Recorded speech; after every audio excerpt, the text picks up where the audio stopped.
کون کس کو سرپرائز دے گا یا صرف یہ محض دعوے وعدے؟ چلیں یہ تو ہم سمجھ لیتے ہیں جی انتخابی عمل کا حسن ہے، لیکن آخری کوئی نتیجہ تو آنا ہے، ہر کسی کا کانفیڈنس عروج پر ہے۔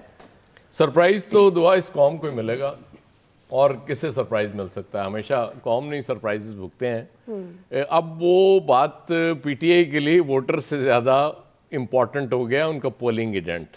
ووٹر تو خیر آ ہی جائے گا کچھ نہ کچھ کر کے، پولنگ ایجنٹ وہاں بٹھانا پی ٹی آئی کا سب سے بڑا امتحان ہوگا کہ وہاں پولنگ ایجنٹ بیٹھ جائیں گے تو پھر چیزیں وہ جو سرپرائزز والی بات کر رہے ہیں عمران خان جیل سے، وہ پھر پاسبل ہو سکتا ہے، ادروائز بڑا مشکل ہو جائے گا۔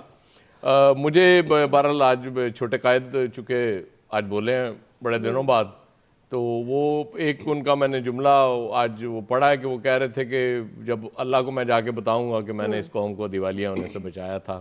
یہ مجھے ایک پرانا واقعہ یاد آ گیا۔ جی ایک دفعہ چنیوٹ ہم گئے تھے، وہ جب سمر مبارک بند نے وہاں سے کوئی معدنیات اور پتہ نہیں سونا اور وہ تانبا اور پتہ نہیں کیا کیا نکال لیا تھا، تو وہاں ایک تقریر کرتے ہوئے میرے چھوٹے قائد نے یہ جملہ بولا تھا کہ جب اللہ مجھ سے پوچھے گا کہ تم کیا چھوڑ کے آئے تو میں بتاؤں گا یہ میں خزانہ اپنی قوم کے لیے چھوڑ کے آیا ہوں۔ تو میرے چھوٹے قائد بڑے مستقل مزاج ہیں، وہ کچھ نہ کچھ وہ قوم کو دیتے رہتے ہیں ہمیشہ۔ 16 مہینے میں جو انہوں نے دیا وہ کہہ رہے ہیں میں مارا پھرتا رہا، اس میں کوئی شک نہیں ہے، ہم ان کو دیکھتے بھی رہے، لیکن بہت ایکسٹرا آرڈنری محنت کی ہے، اور اس کے محنت کے ثمرات ہم آج تک بھگت رہے ہیں اللہ کے سے، ان ثمرات سے نکل ہی نہیں پا رہے۔ اور اب وہ کوئی نئے وہ آ رہی ہیں چیزیں کہ جی وہ نئے ہمیں وہ لاروں پہ لگائیں گے۔ ہم تو قوم ہے نا، ظاہر ہے لیڈر جب ہمیں لارے پہ لگائے تو ہمیں لگنا پڑے گا۔ جو بھی لفظ کہیں آپ، یعنی ان کے میزائل وہاں تو نہیں گئے، یہ بڑے بہادر بنتے ہیں، بیانات دیتے ہیں، اسرائیل کی طرف تو نہیں چلے ان کے میزائل، یہ پاکستان کی طرف ہی چلے۔ مطلب ایک دوست ملک ہے، آپ سے سوچ بھی نہیں سکتا کہ اس قسم کی کارروائی، اور نہ پاکستان یہ بات کر سکتا ہے کہ بھئی یہاں پہ ہم خود ریاستی سطح پہ کسی کو پالنے کی اجازت دیں گے جو ایران کے خلاف کام کرے، جبکہ وہاں سے بہت سارے ثبوت شواہد دیے گئے ہیں ہمارے ہاں کہ ہمارے ہاں لڑائی ہوئی۔ لیکن میں بہرحال اس بات پہ بہت خوش ہوں سوائے چند عناصر کے جنہوں نے اس میں بھی سیاست اور فرقہ وارانہ بات کی، لیکن عمومی طور پہ ہمارے تمام لوگوں نے، چاہے وہ کسی بھی فرقے سے تھے، سب نے پاکستانیت کی بات کی ہے، جو اصل یکجہتی کی بات ہے، اور یہی ہونی چاہیے، اور ہماری فوج اس کا رسپانس دے گی۔ میں نے جیسے سٹارٹ میں کہا تھا کہ وقت اور جگہ وہ ہم نے طے بھی کر لی ہے اور بتا بھی دی جائے گی۔ بتا تب دی جائے گی جب ہم وہاں آپ کو بتائیں گے، کیونکہ دیکھیں نا 2 بچیوں کی شہادت ہوئی اور آپ کیمپ کا نام لے رہے ہیں، جیسے انڈیا نے حملہ کیا تھا اور ایک کوا مرا ہوا نکلا تھا وہاں سے ٹوٹل، جہاں پہ وہ کہہ رہے تھے پتہ نہیں کتنا بڑا دہشت گردی کا کیمپ ہے۔ تو انشاءاللہ تعالیٰ یہ جواب بھی جائے گا، اور ہم سب کو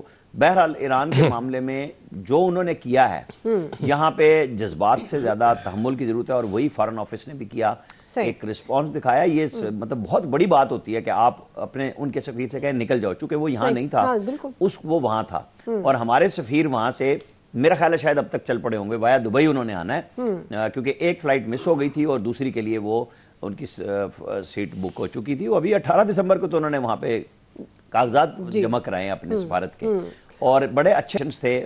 دیکھیں آگے کیا بنتا ہے، کیونکہ یہ شرارت تو بہرحال ایران نے کی ہے۔ صحیح ایاز صاحب، ظاہر ہے جب یہ عناصر جنگ پھیلائیں گے تو ان کو منہ توڑ جواب بھی ملے گا، اور اس معاملے میں سب پاکستانی یک زبان بھی ہیں، اور خاص طور پر پاکستان کی جب سالمیت پر بات ہوتی ہے تو کوئی سمجھوتا پھر نہیں کیا جاتا۔ لیکن بات وہی ہے کہ یہ وہ وقت ہے جب تحمل سے کام لینا ہے، جو کہ عامر صاحب بھی کہہ رہے ہیں، جس طرح سے وزارت خارجہ کا ریاکشن بھی آیا، بجائے اس کے ایاز صاحب کہ ان کے میزائل کا رخ اسرائیل کی طرف ہونا چاہیے تھا، تو یہ پاکستان کی طرف کیوں؟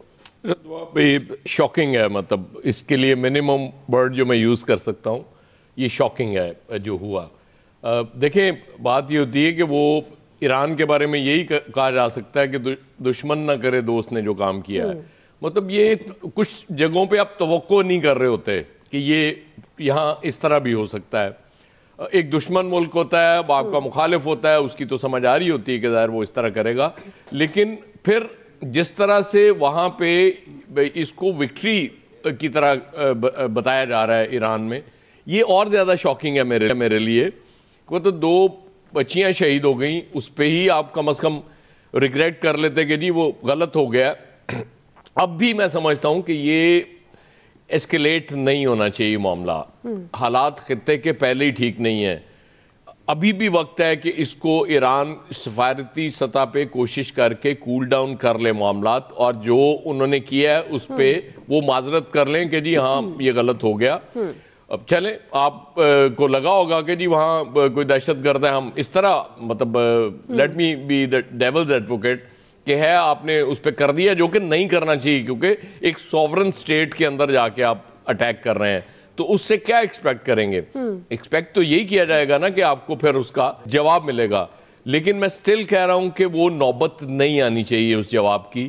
اس کو سفارتی سطح پہ معاملے کو حل کر لینا چاہیے، کیونکہ حالات اس خطے کے بڑی تیزی سے خراب ہو رہے ہیں. دعا اسرائیل کا اور جو فلسطین میں اسرائیل کر رہا ہے، ظاہر ہے اس پہ ری ایکشن بھی آ رہا ہے. اور عجیب بات ہے، مطلب وہ ایسے موقع جبکہ ایک مسلمانوں کو ایٹ لیسٹ متحد ہونا چاہیے تھا، ان میں ڈیوائیڈ بڑھتی جا رہی ہے. مجھے یہ سمجھ نہیں آ رہی کیوں. کچھ کو بڑی جلدی ہے کہ جی ہم اسرائیل کو تسلیم کر لیں جیسے یہ مسئلہ حل ہوتا ہے، اور کچھ کر چکے ہوئے ہیں اسرائیل کو تسلیم.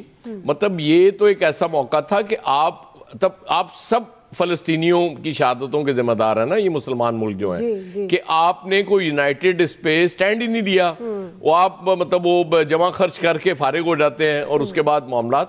لیکن ایران اس کا بدلہ پاکستان سے کیوں لے رہا ہے، یہ میری سمجھ سے باہر ہے. یہ تو مطلب جب سے میں جرنلزم میں دیکھ رہا ہوں کہ ایران کے انڈیا کے ساتھ ہمیشہ ہم سے بہت بہتر تعلقات رہے ہیں. ان کی ٹریڈ بھی بہت زیادہ والیوم اس کا بہت بڑا ہے پاکستان کی نسبت. اور وہ بتا بھی رہے تھے، جیسے آپ کو عامر چابہار کا بھی وہ کر رہے تھے، کلبھوشن یادو ہمارے سامنے ہے. تو اس سب کے باوجود میں سمجھتا ہوں کہ اس حد تک نہیں جانا چاہیے تھا ایران کو. لیکن آخر میں پھر میں یہی کہوں گا کہ restrain is the best policy. یہ خطے میں ایسکیلیشن نہیں ہونی چاہیے.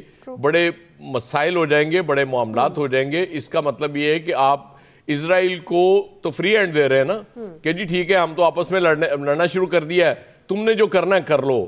یہ میرا خیال اپروچ ایران کی ٹھیک نہیں ہے. اپروچ چینج کرنے کی ضرورت ہے. نوید صاحب ظاہر ہے کہ ہم تو یہ بات کر رہے ہیں نا کہ خطہ متحمل نہیں ہو سکتا. اس وقت جو ہے وہ صبر و تحمل سے کام لینا چاہیے. ایک سوچی سمجھی اسٹریٹجی سامنے آنی چاہیے. انڈیا کے معاملے میں بھی ہم پاکستان کی تو یہی اولین ترجیح جو ہوتی ہے وہ یہی ہوتی ہے کہ ایسا کچھ نہیں ہونا چاہیے خطے کے امن کو نقصان پہنچے. لیکن انفارچونیٹلی یہ طاقتیں، یہ عناصر جو پاکستان کی سالمیت کو اٹیک کر رہی ہوتی ہیں وہ یہ نہیں سوچتی ہیں. تو آپ کے خیال میں کیا آپ سمجھتے ہیں کہ پاکستان کی حکمت عملی، ایک تو بتائیے گا آپ کو لگتا ہے کہ یہ درست ہے، اور یہ کیوں ایران نے برادرانہ تعلقات پاکستان کے ساتھ داؤ پر لگا دیے؟